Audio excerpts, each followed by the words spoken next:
Hello, wonderful audience. Thank you for choosing to spend your time with me.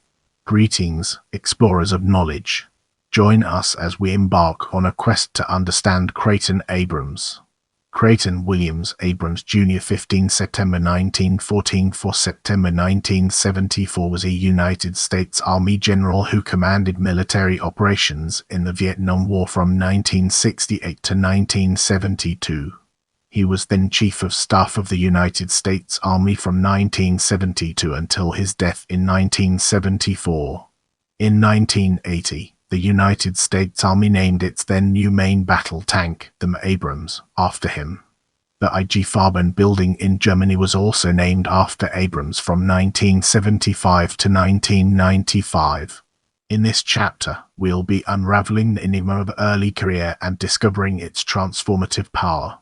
Abrams graduated from the United States Military Academy at West Point in the class of 1936, ranking 185th of 276 in the class. His classmates included Benjamin O. Davis Jr. and William Westmoreland.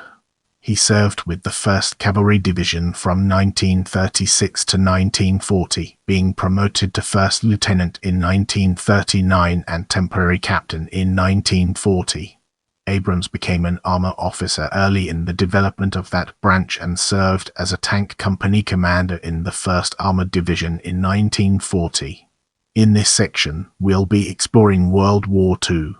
During World War II, Abrams served in the 4th Armored Division, initially as Regimental Adjutant June 1941–June 1942, Battalion Commander July 1942–March 1943, and Regiment Executive Officer March–September 1943 with the 37th Armor Regiment.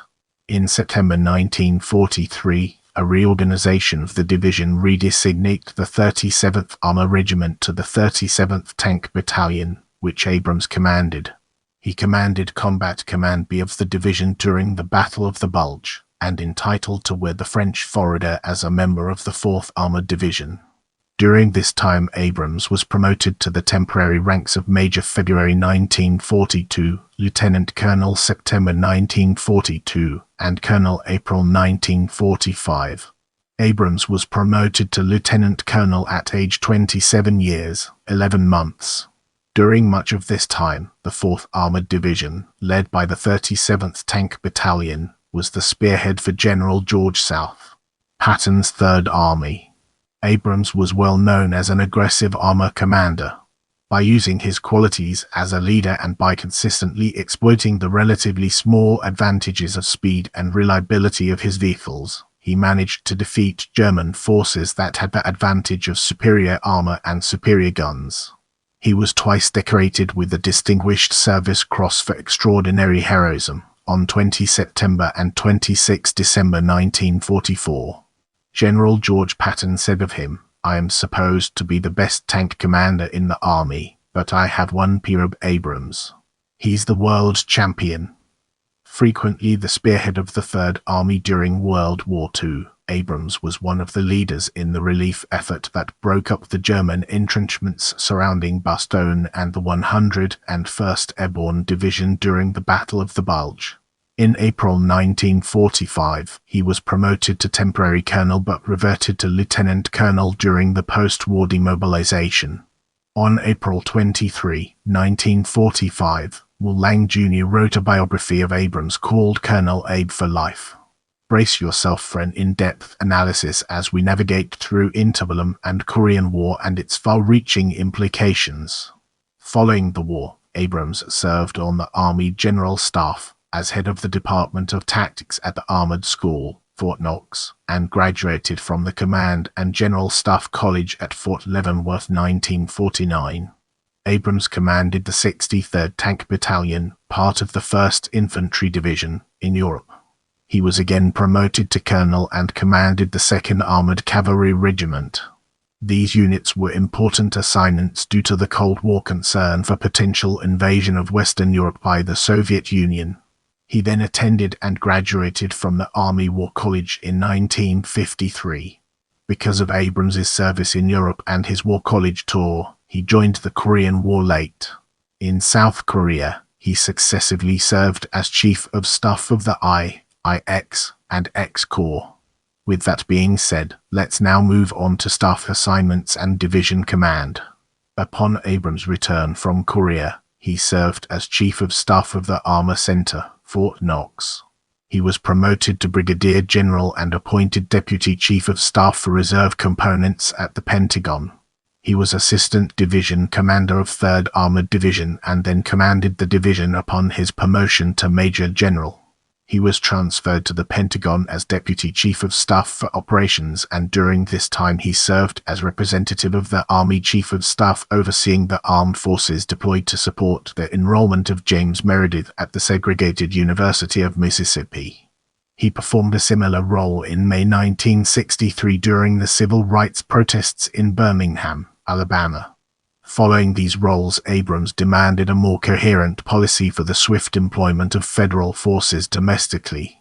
In May 1963, the Joint Chiefs formalized those arrangements with the Strike Command instructed to be prepared to move ready, deployable, tailored Army forces ranging in size from a reinforced company to a maximum force of 15,000 personnel. He was promoted to Lieutenant General and commanded V Corps in Europe. Abrams was on the cover of Time magazine 3 times in 10 years, 1961 13 October, 1968 19 April, and 1971 15 February. As we enter this new chapter, let's navigate the complexities of Vietnam War and unravel its multifaceted nature. Abrams was promoted to general in 1964 and appointed Vice Chief of Staff of the United States Army. He was seriously considered as a candidate for Chief of Staff. Due to concerns about the conduct of the Vietnam War, he was appointed as deputy to his West Point classmate, General William Westmoreland, commander of the Military Assistance Command, Vietnam MACV, in May 1967. Abrams succeeded Westmoreland as CONUS MACV on 10 June 1968. His tenure of command was not marked by the public optimism of his predecessors, who were prone to press conferences and public statements. Lewis Sawley asserted that, in contrast to Westmoreland, Abrams implemented counterinsurgency tactics that focused on winning the hearts and minds of the Vietnamese rural population. A joint military-civilian organization named Civil Operations and Revolutionary Development Support under CIA official William Colby carried out the Hearts and Minds programs. According to a colonel cited in Men's Journal, there was more continuity than change in Vietnam after Abrams succeeded Westmoreland. Newsweek magazine at the time of Abrams' appointment observed that its sources within the Lyndon Johnson administration had spoken at length with Abrams in the past, and had come away convinced that the general would make few changes. The magazine quoted an unidentified military analyst to the effect that all this talk of dropping search and destroy operations in favor of clear and hold is just a lot of bull. None of the strategy papers produced by Abrams on assuming command of MACV indicated the need for any change in U.S. strategy, and U.S. forces continued large-scale operations to engage People's Army of Vietnam PAVN main force units, including the Battle of Hamburger Hill in May 1969. From 1969, the Vietnam War increasingly became a conventional war between the military forces of South Vietnam and North Vietnam. Following the election of President Richard Nixon, Abrams began implementing the Nixon administration's Vietnamization policy to decrease U.S. involvement in Vietnam. With this new goal, Abrams decreased American troop strength from a peak of 543,000 in early 1969 to 49,000 in June 1972. The South Vietnamese forces with aerial support from the U.S. repelled the PAVN conventional East Offensive in 1972. The prolonged efforts and expense of the war had by then exhausted much of the American public and political support.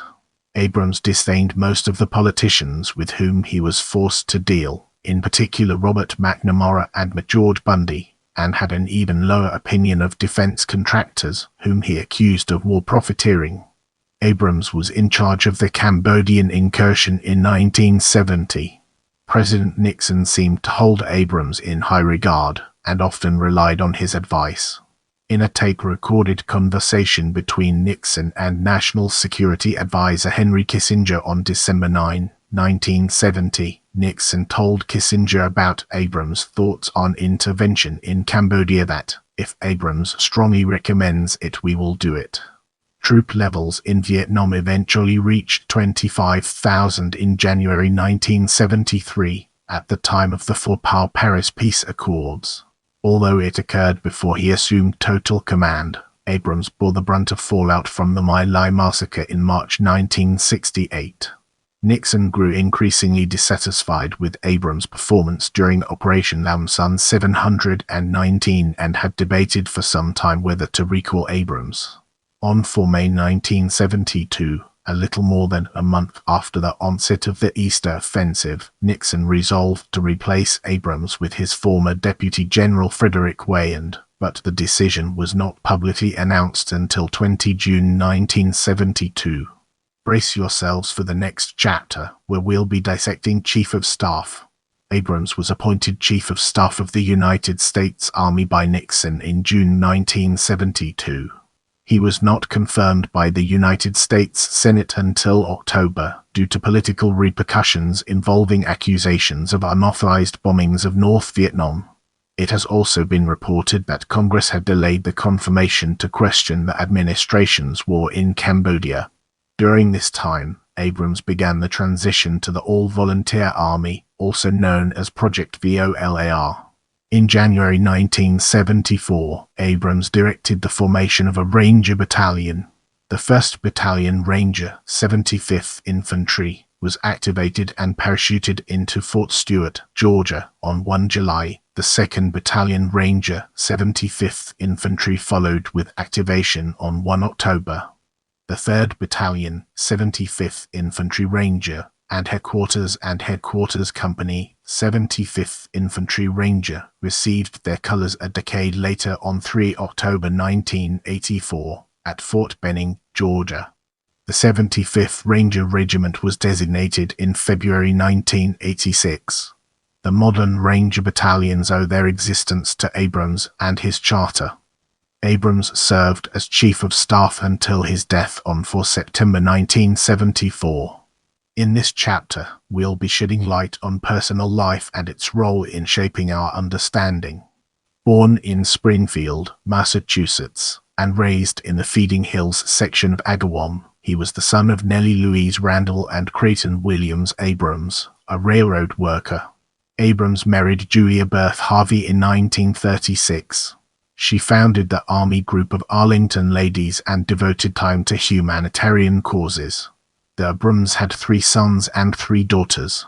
All 3 sons became Army general officers, including John Nelson Abrams and Robert Bruce Abrams. Abrams converted to Catholicism during his time in Vietnam. He was raised as Methodist Protestant.